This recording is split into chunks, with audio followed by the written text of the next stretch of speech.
mas-uuliyiinta xisbiga cadaaladda iyo daryeelka wicida ee gobolka Sool ayaa maanta agab isboorti ku wareejiyay kooxaha heerka koowaad ee ka dhisan magaalada Laascaanood iyagoo munaasabad kooban ugu qabtay garoonka casriga ee Laascaanood Sport Center. Munaasabadan ay ka soo qayb galeen mas-uuliyiinta xisbiga wicida ee gobolka Sool, dhalinyarada isboortiska iyo martisharaf kale ayaa dadkii halkaasi ka hadlay dhammaantood u mahad celiyeen xisbiga wicida oo inta badan isgarab taaga dhalinyarada kana shaqeeya arrimaha nabad. Sida la idin sheegay waxaa deeqdan idin soo dhibay sportska gudoomiyaha xisbiga wicid Injineer Faysal Cali Waraabe.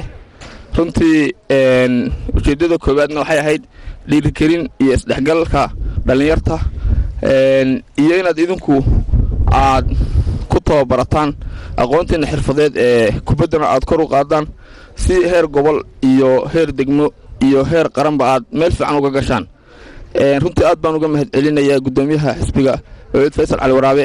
waxaan maleynayaa madaxda asxaabta aynu naqaano waa ninka ugu daacadsan oo bulshada marka laga hadlayo daacadu ka hadlaa.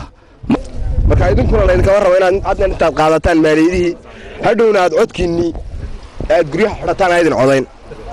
xisbiga wicid waa loo codaynaya, waynu codaynana intiina meeshaas kugu timi nin walboo kabtana waxaa lagaa dardaarmayaa in laga rabo maalinta doorashadu taagan tahay 22 nin ee maalintaa yimi xalfadda.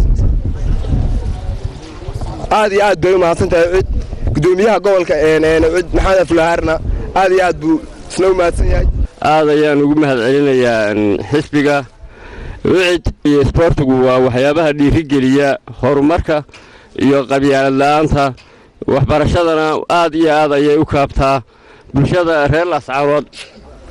aad ayay u jecel yihiin runtii sportiga. cidda taageertana way taageeri doonaan. xisbiga wicid uu ku mahadsan yahay qalabkan uu soo gaarsiiyay. gabagabadiina waxaa hadalka soo afmeeray gudoomiyaha xisbiga wicid ee gobolka Sool Maxamed Axmed Faarac isagoona sheegay inay agabkan ugu tala galeen dhiirigelinta dhalinyarada isboortiska si ay uga badbaadiyaan tahriibka iyo waxyaalaha mukhadaraadka. saad baan waxaan jeclaa inaan koob idin qabanno bishii Ramadaan, laakiin colaadii ka dhacday dalkeena awgeed ayaan waxaan go'aansanay inaynan ciyaar iyo ruwaad ku maadaama ay dagaal socdo ma garanaysa. eelkadeeda koobka haddii alla dib baan ka qaban doonaa haddaan xisbiga wicid.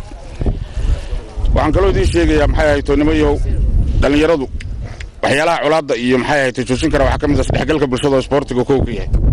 haddaan nahay xisbiga cadaaladda iyo daryeelka wicid waxaan anagu culays ka saaray inaanu dhalinyarada ka kabno xagga maxay ahayd yacni isdhexgalka.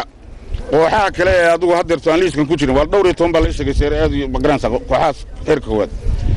waa idin dalbanaa haddii alla idmo agabkii sporti ee idin dhaafay markaa samir daraanina.